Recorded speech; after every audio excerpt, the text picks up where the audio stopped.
Good evening, everybody. It's about 7:30 p.m. where I'm at.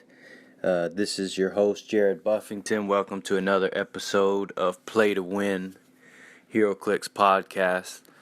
I was trying to have my teammates Joe and Todd Solomon James on the show this week, but stuff got complicated and they weren't able to be here this week, but that's all right. We'll have them on at some point. And in unofficial news, I'm thinking that our team name is officially the Squadron Supreme. Yes, the Squadron Supreme. And I know Todd Solomon James is going to listen to this. He's going to say he's Hyperion, but I'm Hyperion. He's actually Speed Demon, and Joe is Nighthawk. So we're the Squadron Supreme. It came down to some names, but some of the names were kind of evil sounding. And if you don't know, I'm a pastor and Todd's a minister, so it's kind of gonna look subject to the folks back home if we're, in pictures wearing demonic looking shirts. So anywho, that's our name for now. Might change or something. I know some of our teammates were thinking about that might be hard to copyright if we're gonna make shirts, but I don't care about that. We voted on it, and that's the name for right now. Is the Squadron Supreme on them. So, in Squad we trust. So let me know what you think of the name. There's no merchandise for Squadron Supreme. Oddly enough, I looked, couldn't find a hat, couldn't find a shirt. If you know of a place where you can find Squadron Supreme merchandise like hats or shirts, please let me know. Comment me a link, and because I want to get one for the Rock Cup.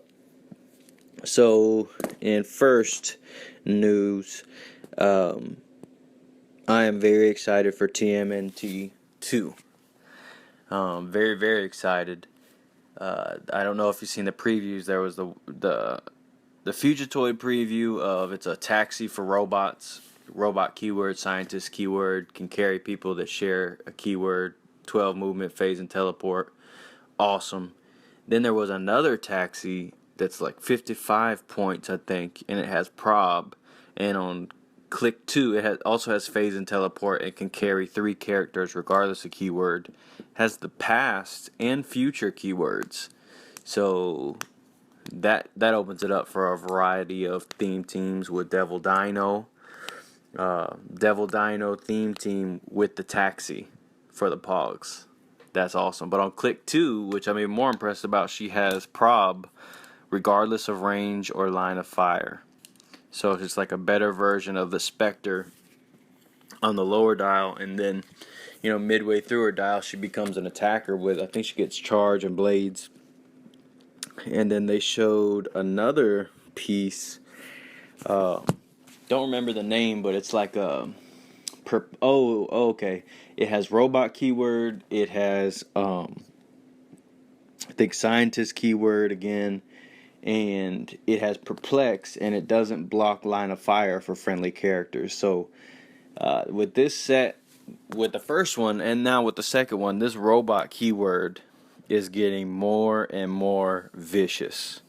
Vicious. I'm hoping that there's another Krang, maybe a Krang with running shot on top dial, or a lower point Krang, or some support for Krang, because Krang is just, we'll talk about it a little bit later, Krang is just on the cusp of really being tier 1.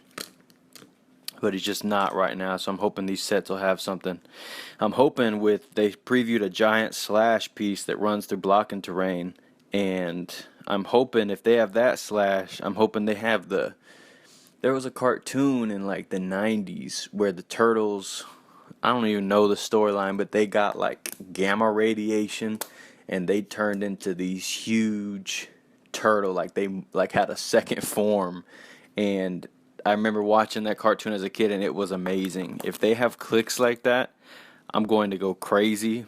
I'm going to run them at like a win a map or something, just because I will love it. If you know what Ninja Turtle I'm talking about, please comment, let me know. Really gonna need some feedback to fill in the gaps on some of this stuff I'm talking about. And also for this TMNT, this is the first set where I've pre-ordered, a box or a brick, but I pre-ordered a case of this one, mainly because if you read the article that there's going to be a limited supply of TMNT2, and really only the people that already pre-ordered are going to get it. And I saw a secondary company posting that they had some pre-orders they were willing to sell, and I jumped on it. And so just the pieces are going to be good. I think some of the pieces are going to be crucial, actually, for the evolving meta. And they're not going to be easy to get. So these pieces are going to be valuable, more valuable than your average. And you can find me on Facebook, Jared Buffington, JerrodBuffington, or see me on the Heroclix International Exchange. I will be selling them day one. Okay, I'll be taking what I need and selling doubles. So excited about TMNT. Let me know if you're excited. Let me know what you're wanting to see from the TMNT, because I'm excited about it. I want more krange. Second thing on our list is Devil Dinosaur. Now, I know if you listen to Heroclix podcast, there's been a Devil Dinosaur 1 at DragonCon, the one with Living Lightning. Devil Dinosaur got 3rd or 4th place from my buddy and associate Isaiah down at the Melbourne ROC. And Devil Dinosaur 1, I think it was like South Carolina or North Carolina. Kenny Pena piloted a kind of like a defensive Devil Dino team and won. And I want to talk about a second, is Devil Dino the real deal? Now, before you just go ahead and say, well, of course he's the real deal because look at how he placed, I want to give you some facts and some information, okay? Number one, at DragonCon, none of the really high-level teams, for the most part, were present. What do I mean by that? I mean, Majestics wasn't there. Scott Crampton was at DragonCon but didn't play in the tournament. Phoenix Nest wasn't there. Stratagem wasn't there. We weren't there. No really big name teams were there. And also in the field, there wasn't a lot of Quinjet, and there also wasn't a lot of Kevin Afru's team, the Mitzelplick Jean Grey Ultron drone. There might have been one, but there wasn't a lot of it, and I wonder if he ever had to actually match up against the Mitzi team with that, because Mitzelplick is kind of an answer to a Devil Dino team, because his pulse wave kills the pogs, and Devil Dino, if after he generates 3 pogs, it's pretty much over. He's just a sitting duck. He's just a big, a big two movement with sidestep, just a big target just sitting there, and is not really helping the team except for with the TK. You can just kind of leave him alone and let him sit there. That's what Justino did in the top 4 at the Melbourne ROC. Number 2, at the Melbourne ROC, Isaiah did not encounter a lot of high-level teams.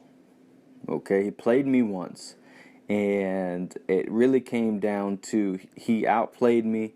He picked a great map. He made the right moves, but I played very badly, which we'll talk about more later, of just from fatigue and from not thinking.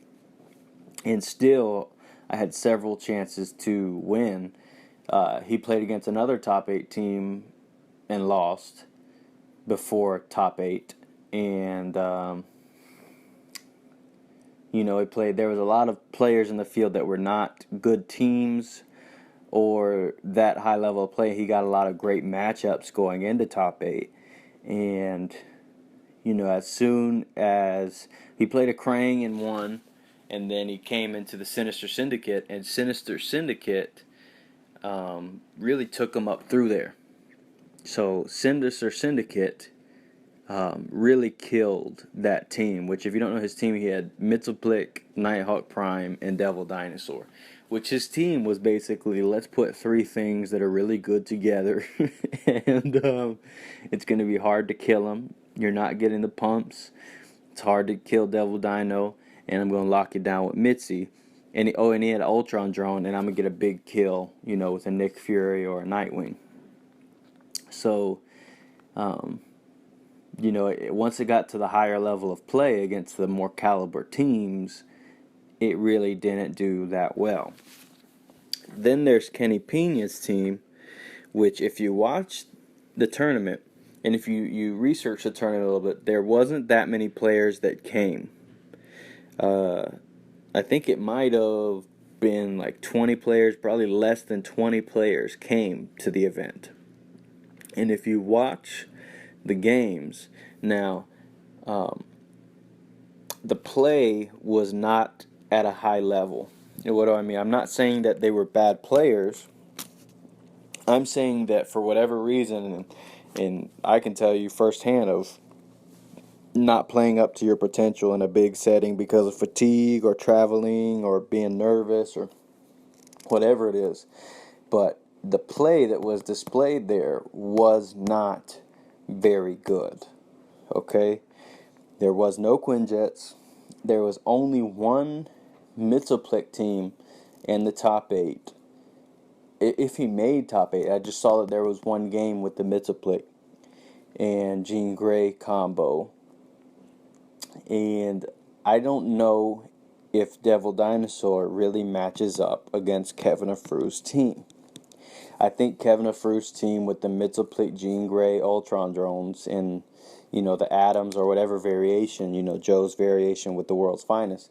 I think that those teams beat Devil Dinosaur teams, or at least the type of Devil Dinosaur teams that we've seen so far, because Mitzelplick is shutting down the Pogs, okay, and Mitzelplick is shutting down the Ultron drone. If you can kill the Ultron drone and pulse wave the Pogs, it's pretty much game over. Now, what you will see is the Devil Dino Tech evolve and become better able to utilize the Pogs. And that's something you need to plan for. That's something you need to see. Because if turn 1 or turn 2 the Pogs are coming at your starting line, it's a little bit more difficult to deal with. But I don't think so for Mitzelplick. Mitzelplick can switch the die, it misses, and then he pulse waves the Pogs. And I think that the Devil Dinosaur Tech just does not match up against either Joe's team or Kevin Afru's team. So I don't know if Devil Dino is the real thing. I don't like just the Pogs that much. Every game I've played with them, they just don't do super well. They don't do a lot. You're mostly hoping that you can Psychic Blast a drone. And I just don't like. I have been in some late games, I'm not going to lie, that the little bears, the drop bears, put in some work. If you can get a Peggy out and say can't use whatever defense power, and that Blades becomes penetrating because of lack of reducer, it's pretty crazy. But I'm just not convinced on Devil Dino. What I do like is the point mitigation, because it's basically 100 points where you're saying to your opponent, you can't score these points. And you're basically limiting what? How many points they're going to get. So, but don't get me wrong, and don't underestimate anybody listening. Devil Dino, the Pogs are not easy to work out. I think it takes a lot of skill to make the Ghost Army and the Pogs work. I think it takes a lot of foresight, and it's not, that easy. Also, if you're going to play Devil Dino, I think you got to play Colossal Retaliators like Kenny Pena did. When I think he had like 2 atoms and a brimstone. Like, it's like, I dare you to kill the Pogs, right? And as you saw, I mean, that game came down to the wire with when he called out.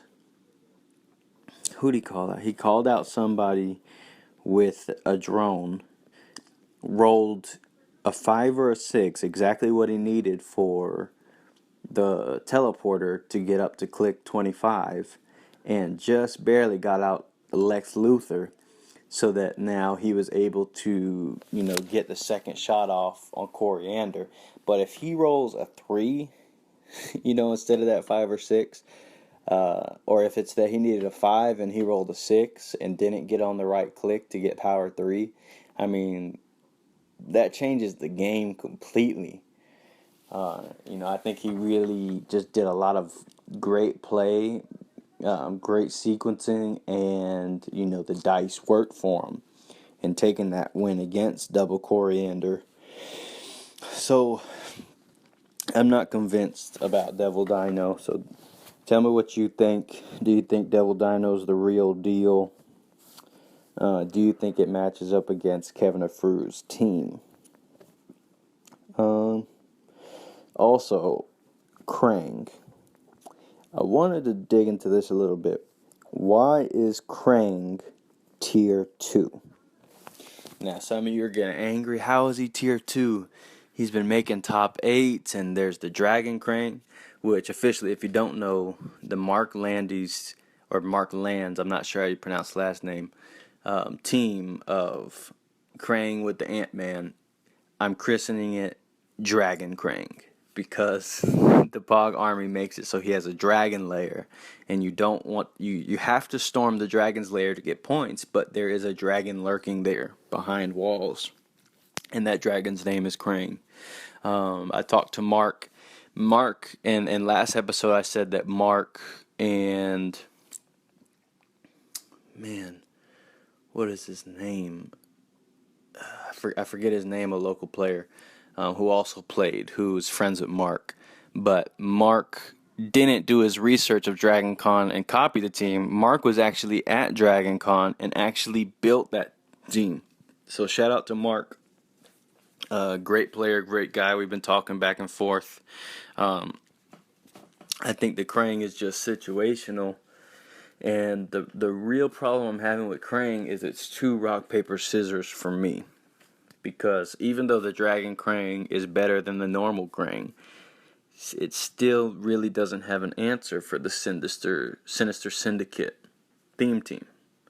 The team that just Dino played, I mean, it destroys Krange. You're gonna get up there, you're gonna outwit the Impervious, you're gonna say can't use Invulnerable with Peggy, and Doc Ock's gonna kill Krange in 1 turn. I mean, it's not even really a game between those 2 teams. So Krange is tier 2, number 1, because Krange is all your offense.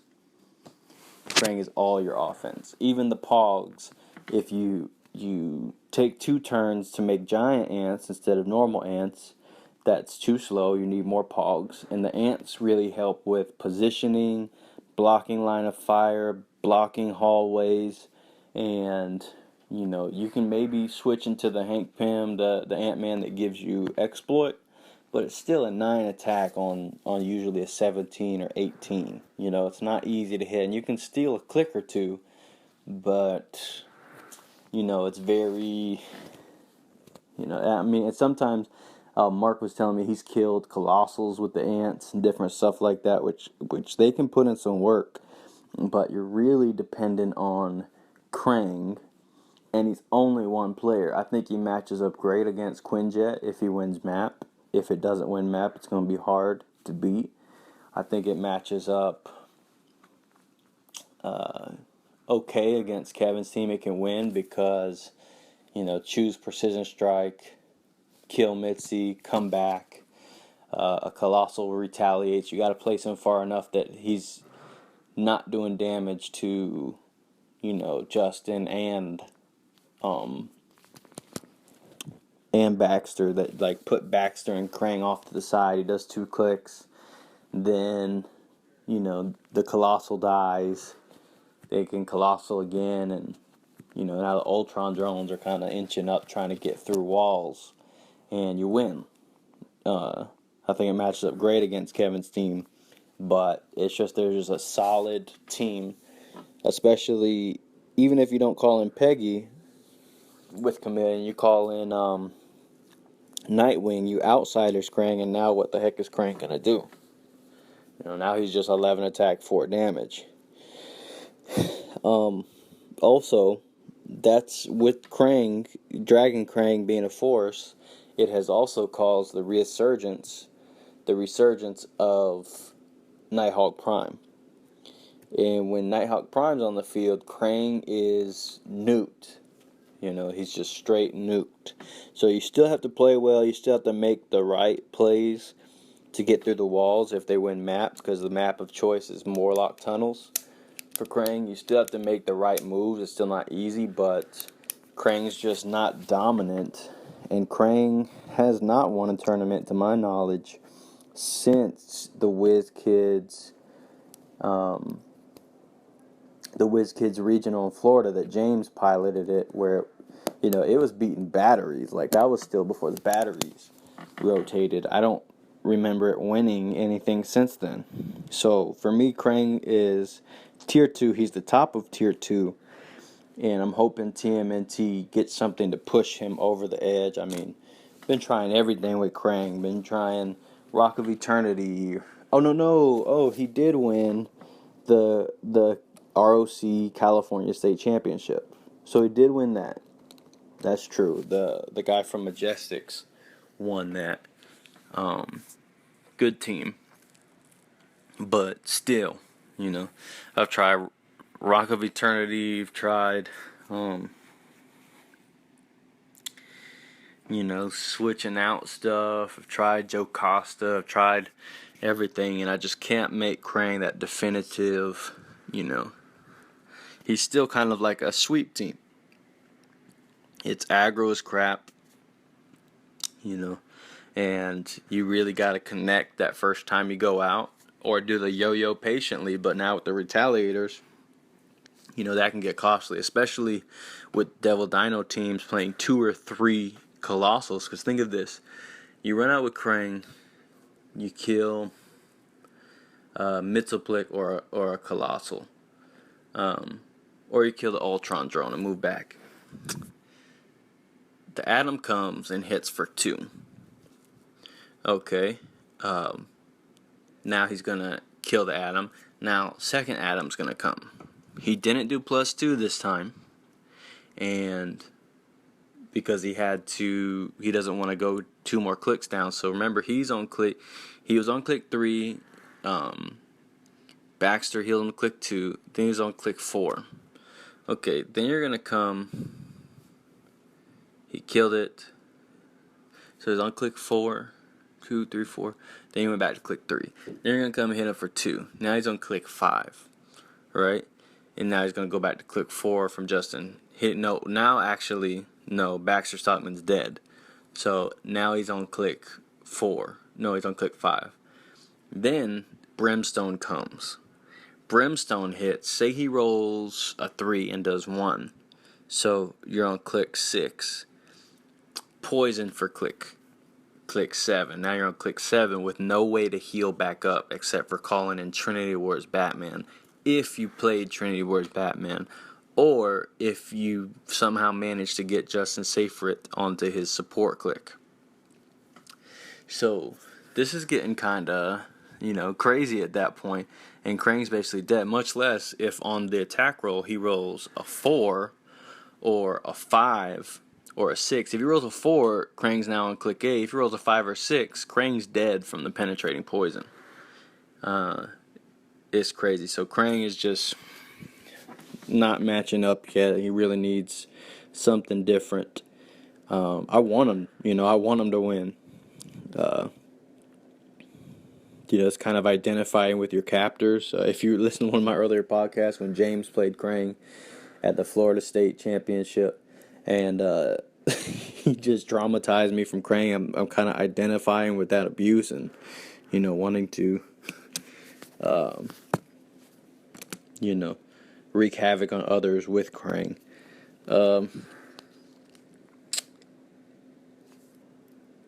Now, kori'andr made an appearance at the last tournament and placed second place. It was double kori'andr, Proteus on one of the kori'andrs, and Brainiac on the other kori'andr. Pandora's Box, they put Sloth on the kori'andr with Proteus, and I think he would switch up what he would put on the other kori'andr, and the Outlaws ATA, of course. Now, he swept through most of the field. There was a game where the Devil Dino could have beat him, but he misplayed and put the drone up too much. He thought the drone was safe behind a wall, but didn't realize, oh wait, one kori'andr will break the wall, the other kori'andr will kill it. But I like the kori'andr team. I think people will play it at the Rock Cup. I think there'll be a couple people playing it just because if you don't want something crazy technical, if you don't want to think crazy hard, you're not sure what to play, and it's a little bit of a cheaper thing. It's definitely cheaper than Quinjet. Play double kori'andr, because if you do right and the other person can't figure it out, you're going to steal a lot of games. You're probably going to make it pretty far with the double kori'andrs, but double kori'andrs doesn't match up on Quinjet. I don't think it matches up against Dragon Krang too well, because one of them is going to be crippled immediately, if not killed, and then you just have one kori'andr versus Krang, Ant-Man, in the squad, so Dragon Krang's going to beat it. And, I think Kevin's team, again, beats it. I think Kevin's team is so good because it's reactive. You're basically locking down and you're ready to counter anything that they have. Mitsuplik counters so many things. The drones give you whatever offense you need, give you kind of a toolbox. And Jean Grey just makes you so mobile that you can actually, like kori'andr with the move and attack, you're actually more mobile than they are with a Jean Grey, and it's crazy. So I think the key to kori'andr is making sure that you can call out ID characters that are not the highest point character, and make sure that you hit the right kori'andr. Make sure that you're hitting the one that doesn't have Sloth. They play Sloth on it. And if you're playing a Nighthawk Prime, they don't get the energy shield, and now it's kind of a much easier game. Just some Psychic Blast to the face is going to take them up through there. So I don't think kori'andr is top tier. Again, I think it's at the top of tier 2. I think it's easier to play. I think it's a lot of people play Krang or they play double kori'andr because they're lazy, or they play Lex Luthor because they're lazy and they don't want to think about a team, they just want to play it. Mark didn't do that with his Krang. He actually invented Krang Evolution, and then there's James, who he was the first person to play the Krang team, and so that's why he just loves Krang. So he's just playing Krang all the time. And he said he was actually going to play Lex Luthor, but then Majestics showed up. So he said, nah, I'm going to play my Krang because that's what I'm most comfortable with. What does everyone think about Mary Marvel? And I think what's the guy's name from the Meta Lab? I think his name is Tom. And his Mary Marvel team. Now, when I used to look at what they were playing at Canadian Nationals, I was thinking, what's up with these guys? The one guy's playing Avengers theme team Quinjet. Somebody else is playing Mary Marvel. And I'm thinking, what the heck is going on with these guys? Not realizing that they maybe had more forethought about the meta than I did, because in today's meta, the Avengers Quinjet actually is a better matchup against a lot of teams because you win map. A lot of things that are beating Quinjet right now is because of the map. And that Mary Marvel actually does good against most things. I mean, the build was, if I'm not mistaken, Mary Marvel, Jean Grey. That's 200 points. I think there was a round table and maybe Nighthawk Prime. And so he's taking out all the perplexes from the jet. He's taking out the boosts from Krang. You free TK Mary Marvel out. You call in the ID character to hit from the middle of the map. You have a prob for the ID character with Mary Marvel. And then you power action TK Mary Marvel back. And the Colossal Retaliators can't do anything because the ID character's gone. You can't get a kill off the ID call in. And you have to get around... You got to get around the whole map and come to their starting line to hit Mary Marvel. And, she's sitting there with the super strength, prob, invincible, and you're probably not going to get a kill. And she has a stop click. So, I think that the Mary Marvel tech is super good. Such great foresight by Tom. And I'm seriously considering running it. I heard Jay from the Meta Lab, Jason Collins, say that he might play that. And I really think that it makes a lot of sense, this Mary Marvel team. I know people don't like Mary Marvel that much, but it is really good. And really good because of the prob, the ID call-ins, and then when she needs to do the work herself, get her hands dirty, 11 attack, 7 damage with the ultra heavy, and prob was never bad ever with the hypersonic speed. So with the TK from Jean Grey and I think she has 12 movement hypersonic. That's 22 squares if she starts on square 2 of the starting line. So 2 plus 8, 10, and then 12, 22 squares. She's coming to hit you in the face and cripple your team with that 7 damage. It's bananas. So think of Krang. If Krang's on click 3 and then gets hit on that invulnerable, he's dead. 4, 5, 6, 7, 8. No, Krang would have to be on click 4. Well, he's on last click and possibly dead.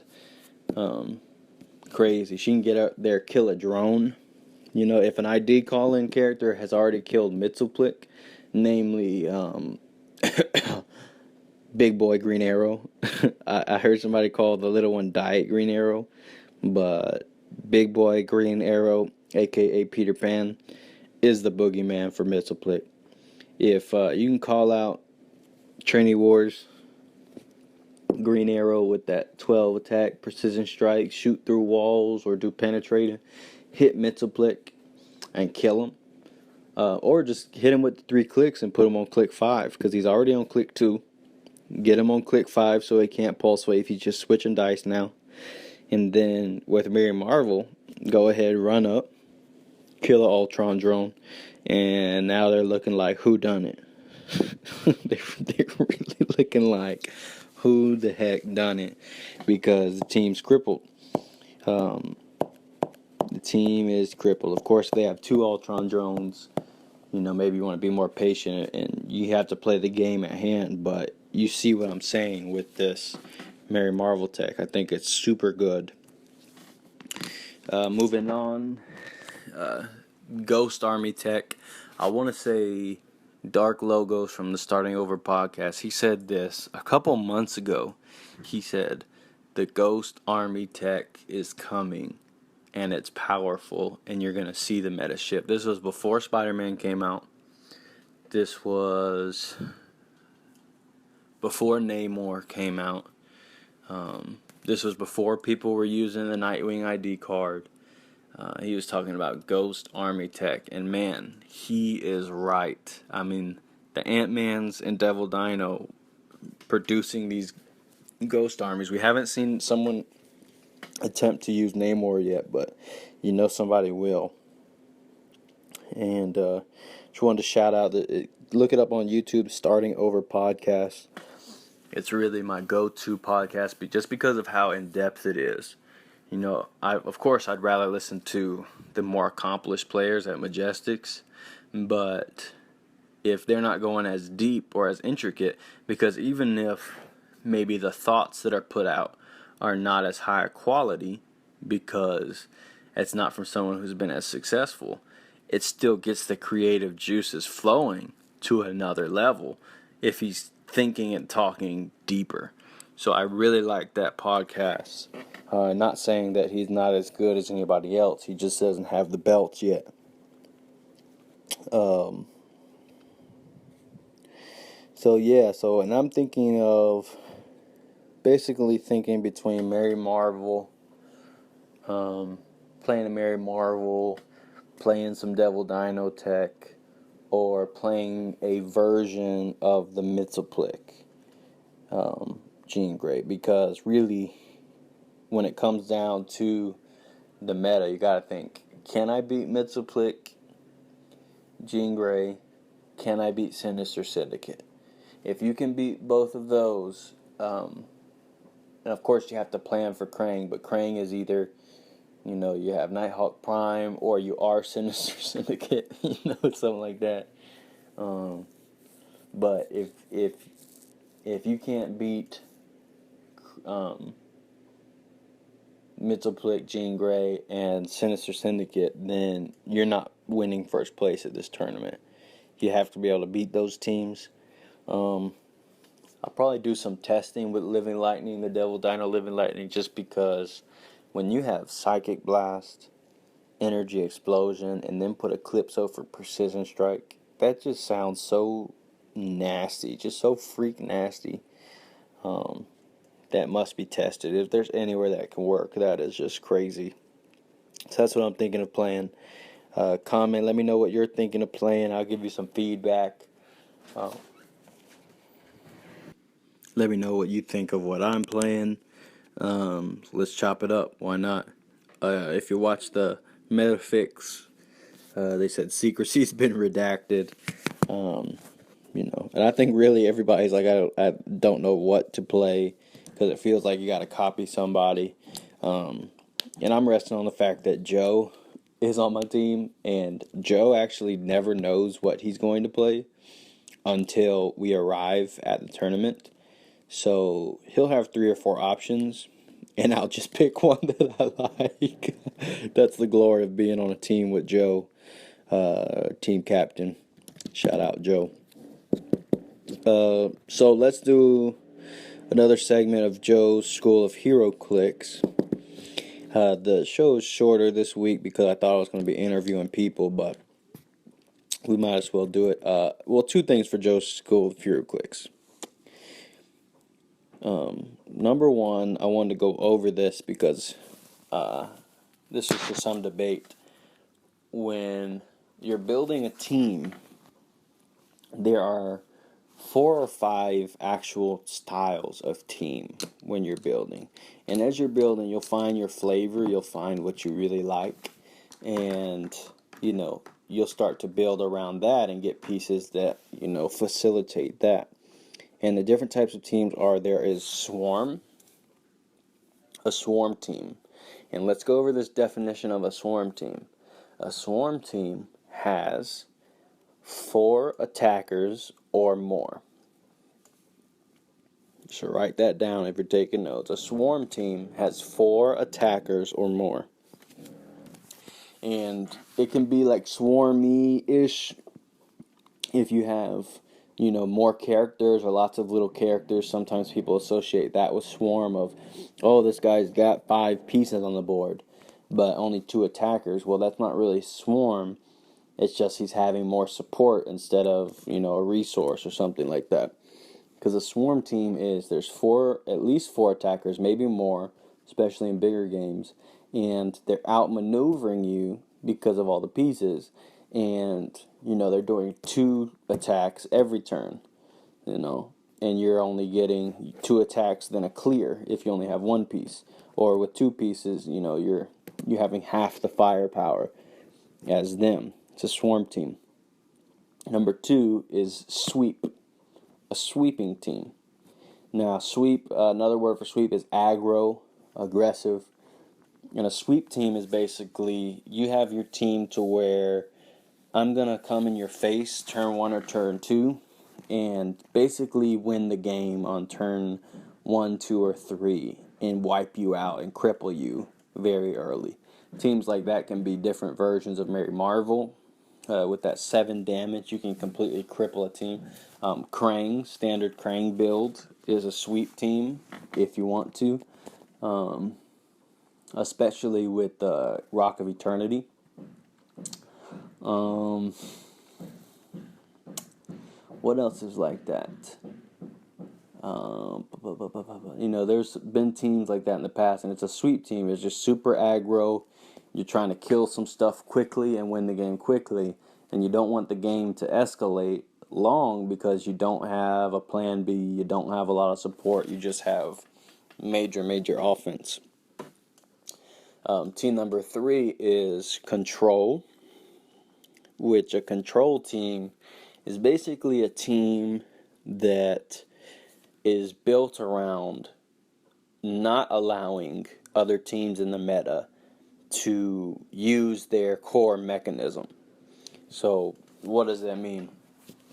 When I'm playing against Krang, and Krang's whole thing is he can do stat boosts that make him a Titan or a Dragon, and I play Nighthawk Prime so that he can't get his stat boost. Now, that's a version of control. Nighthawk Prime is very much a control piece. Mitzelplick, he doesn't do a lot of damage. He's definitely not aggro, but you pulse wave, you double beat everybody, do a click to everybody, and your opponent just has to pass. Okay? That is control. Mitzelplick is a control piece. Even his other function of, controlling the odds of switching dice, that's a version of control. He doesn't allow you to hit, or he switches for a shape change, or a super sense. That's control. It's kind of like if you played Yu-Gi-Oh! If you ever played against somebody that would play a Jinzo, and Jinzo's effect was negate all trap cards. That's control. Jinzo was a control piece. Control. And the 4th kind of team is balance. A balanced team. So a balanced team is a team that it's not control based, it's not aggro, it's not swarm. It's kind of a balance of all of those elements, and it can do well against any of those matchups. If you have a control team, like a balanced team isn't going to have Krang in it because Krang is pretty aggro. Right now we're seeing a lot of balanced teams with Nighthawk Prime, because what balances Nighthawk Prime is Jean Grey and an Ultron drone. Why? Because the Ultron drone produces aggro offense, while Nighthawk limits your opponent, and now that's a balanced team, of course, with another element in the team, but you can get a picture of what I'm saying. It's a balanced team. Some people like to, exploit their characters to where they have more characters, more offense, and they're playing lots of characters at the lower dials, and it's very glass jaw, and it's not balanced. That's to where a balanced team, maybe they have a figure at the lower dial, but they definitely have somebody at full clicks to where, they can get into a back and forth brawl and not just die immediately. I really like the balanced style, and a lot of styles are really, they're hyphenated styles, like, what am I thinking of? Like a lot of people play tanks. They play a tank team, which is a form of control. And they might have a tank team and like the Quinjet kind of swarm control or swarm balance, because the Quinjet's a tank, you can't kill it easily, but it's popping out all these figures, and halfway through the game, instead of a 300-point team, you're now facing a 500-point team, and now it's a swarm team. I like to play a mixture of sweep and balanced. Of I can get the crazy alpha strike off, but I have enough support and enough life that I'm going to make it throughout the rest of the game.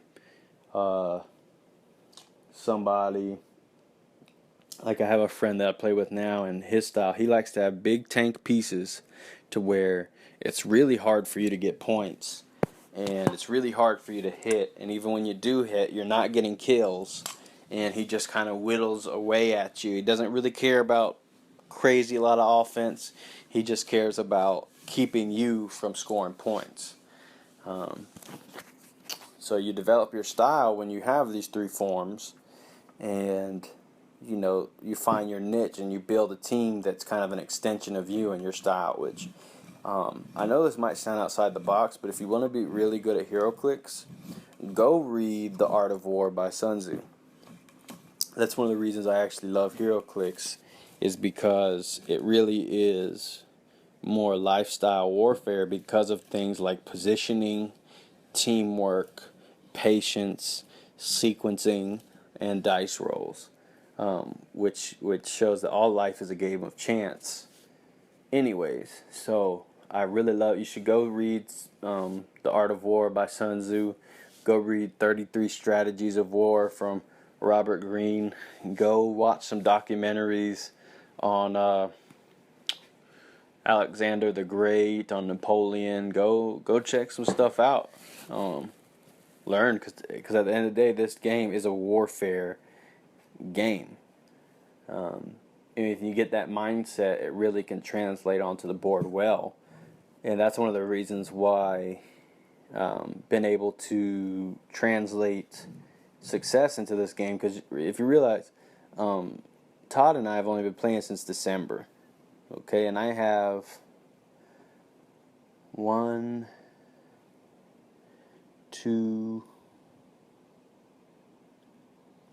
I have 2 top 8s and 2 top 16s in less than a year of play.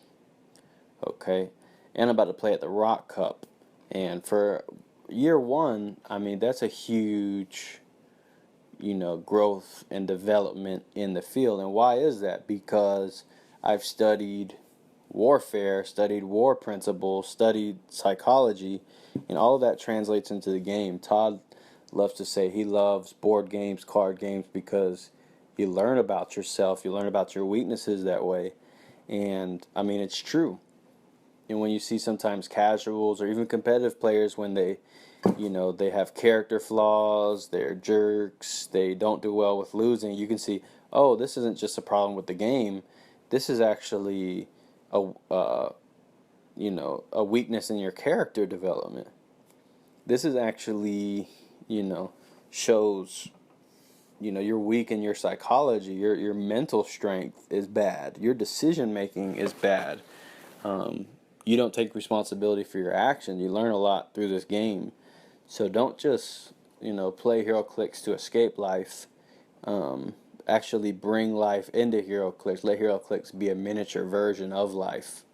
So for Joe's School of Heroclix, thanks for that. Listen to that rant. For Joe's School of Heroclix, remember, Joe's School of Heroclix isn't just how to play the game. It's how to play the game like Joe. Now, if you listen to the last episode of the Majestics podcast, you know that because Josapha Jesus, his name's Joe. We call him Joe. Patrick said Joe's one of the best players he's ever played against. Now, for the world champion and arguably the greatest player ever to say that this is one of the greatest players he's played against, that means Joe is very good. Okay? So Joe's School of Heroclix is learning how to play in that fashion. Now you can take what you can from Joe's School of Heroclix and twist it to fit your own thing. But you're not going to be guaranteed the results if you veer off the path. So anyways, so in Joe's School of Heroclix, Joe plays a mix of aggro and control. Primary aggro, secondary control, which translates into my style. My style is primary aggro, secondary control. Secondary balanced. Every team build comes with the ability to alpha strike. Every team build comes with the ability to kill first. Every team build has the idea in mind that I'm not playing to just take some points and turtle up. I plan on killing your whole team. And that's how Joe plays. It's like, I'm not just get an Ultron and run. And we'll do that if that's what the situation calls for. But we build a team and we sit down thinking, how can I kill everything? Like, I want the game to end because everything's dead, not because time was called. And that's the way he plays. So he makes the team with that much damage output, and he'll play figures at half dials, lower points, glass jaw, so that you can also fit in the controlling elements. Like before the rotation, his favorite piece was Banshee, and that made my favorite piece Banshee. Also, one of the best figures was Despotellus, because Despotellus gives that control, and it gives offense aggressive because you're taking penetrating poison every turn, and you're limiting who they can attack because you're based, and it's a 20 defense, so you can't really hit it, or you have to waste your resources to kill Despotellus. What was the resource that we would use before? It was always green battery. Why? Because it's control. So super aggressive pieces, and then the green battery for control. What do we play now? We play aggressive stuff with control. Look at Joe's last team. World's Finest can attack twice and see through stealth. Okay? So even without perplexes, that's 4/4, that's 8 damage. Or if you're hiding behind a wall, he's going to blow up the wall and then hit you with the second attack and kill your Ultron drone or whatever it is. And then Mitzelplick's going to lock you down for the control. So what is it? It's aggro control. So that leads into the next principle. If you remember the principle, we said you need the 3 damage powers. You need outwit, perplex, and prob. Second lesson of Joe's School of Heroclix was you need to be able to do 6 damage a turn, and you need access to either Psychic Blast or Pulse Wave or the equivalent thereof. What's his name? Nick Fury is like Pulse Wave, like Pulse Wave's avatar. Pulse Wave made flesh. That's what Nick Fury is. So Nick Fury would count, toward that. So for lesson 3, I really want to stress this.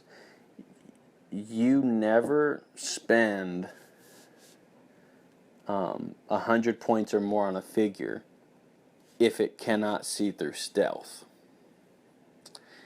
Now, are there exceptions to this rule? Yes. Quinjet, no question. Nobody's even asking about that. Why? Because it's a resource in of itself, and you're calling in figures that can see through stealth. But if you play with Jarvis, Quinjet can see through stealth. You never invest a lot in a figure that can't see through stealth. One of the reasons why KC Green Lantern is not used on his top dial is because he's 170 points, can't see through stealth. So if I play against a Midnight Suns team or a stealth team, I'm automatically almost a loss because I can't see through stealth. One of the problems with Kyle Rayner doesn't see through stealth. And you really got to give him the spotlight off a green battery or, whatever battery to make him see through stealth, or give him Pulse Wave from Ophidian. And you need a figure that can see through stealth. Your primary attacker needs to be able to get around stealth. I mean, even Mary Marvel, hypersonic gets through stealth. Okay, so you hypersonic gut, you hit him. It doesn't matter. You can't draw lines of fire because you can get adjacent and hit him. But even that's not as good as improved targeting. If you look at Joe's team, World's Finest, guess what team abilities it has? It has Batman team ability, so it has stealth. It also has Superman team ability, so guess what it does? It sees through stealth. Okay? So no matter what, I can see you, and I can connect with this 6 damage and kill you. So in your team building, you have to say, okay, this team, it has the 3 damage powers, I'm able to do 6 clicks, but what if I run into stealth? What am I going to do? A great answer to that, even if your character can't see through stealth, is if you have a 25-point Solaris, it has 10 range and can see through stealth. Now you've mitigated that, go ahead and play that figure now. Or if you have Mephisto at 45 points, he can see through stealth and he can move a character out of stealth. And now you've mitigated that weakness. But you need to know that that's a fundamental part of your team, and you need to mitigate for that weakness. Or you just have to have a figure that has improved targeting. So mitigations are Solaris, Mephisto, Pulse Wave mitigates everything. Pulse Wave is the best. Hypersonic is one. Charge is one, but, charge pieces. It's rare you play a charge piece. And the only time I've really seen Joe play charge pieces is on swarm teams. If he ever plays a swarm team, like 4 or 5 figures with a Phoenix Force, they all get charge poison. Teagles have charge. So that's Joe's School of Heroclix Part 3. Let me know if there's something you guys want to talk about. Again, let me know what you think about these teams. Is Devil Dino the real deal? Can Devil Dino take out Mitzelplick, Kevin Afruz's team? Let me know what you think about playing. What you think about playing. What you think about what I'm thinking about playing. And do you agree that Krang is tier 2? Or, are you a Krang fanatic, think he's tier 1? Let me know. Thanks for listening. Remember, when you play Heroclix, you better play to win.